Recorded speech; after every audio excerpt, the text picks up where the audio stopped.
if you are a Roblox player and unless you live on a rock, you know what your FPS locker is. Basically, it literally just unlocks your FPS. That's what is the name. I mean, literally everyone has at least one talk about it. You see Creekcraft has like a couple of videos about it. Shortblocks has a couple of videos on it. There's a few people that have made videos on it in the past. So you have the FPS unlocker over here. You usually just go here and install it. Nothing unusual, but with the new version, there's a little bit of a sus thing going on. A couple of people had like a virus threads notifications when they open the FPS unlocker, even though it's completely safe. You can literally just look at the source code. It's not dangerous or anything. But recently, Virus Total and a couple of virus vendors just flagged it as malicious. We see a couple of these. I believe there was Microsoft's Defender that flagged it as well, but they put it away. The best way of looking at this is to just go to community and you will see what people have to say about it. So, let's look at this deeper. You see most of these antiviruses just think that this is some sort of a hack. You seen hack and hack over here, and it's basically what these vendors think this file is. But in reality, is it really a game hack? I don't think so. Which we can see, we are kind of looking at a false positive by by looking at these collections. Now here's how Roblox FPS Unlocker works. You have let's imagine that this is FPS Unlocker.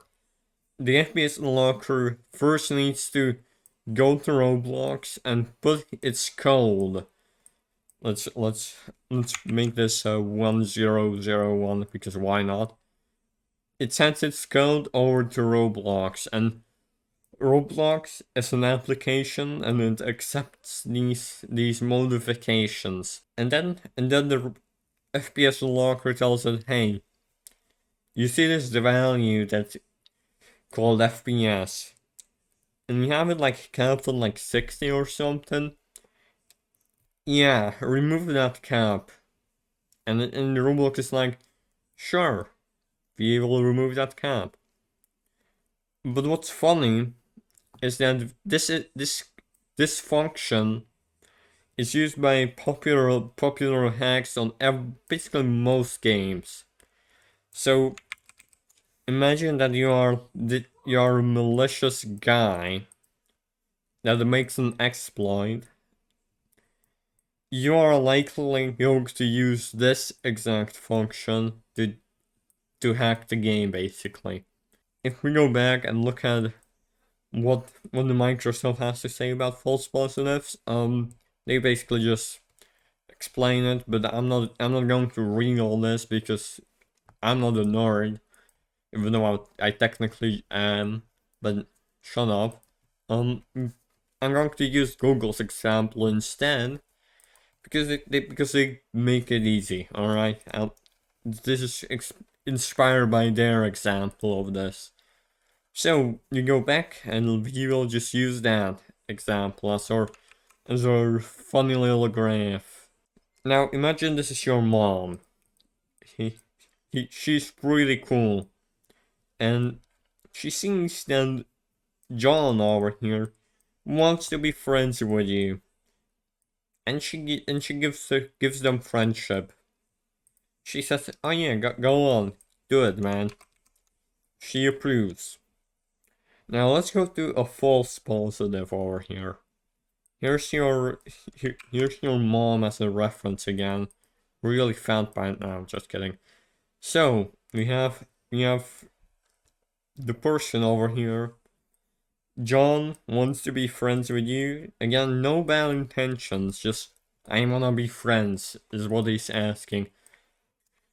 But your mom thinks of this guy named, let's say, Hackerman 9000, and she knows that this guy committed a felony. Alright, this guy committed a felony and he's currently in prison. She thinks of this guy and she warns you that this guy is not cool. Not cool, man. Even though he's not even associated with this guy. This is what FPS Unlocker falls into, by the way. Most of these things thinks they are a hack, even though if you use FPS Unlocker for 12 seconds, it just gives you more FPS. That's all it does, man. Which means that this is a false positive. And I really hope that you found this video kind of helpful, and hopefully you are a bit more educated about computer security. I tried to make this as easy as I could, so I hope you understood at least one or two things. And yeah, I'm going to go and chill out with my anime girls, and I'm going to go. So see ya.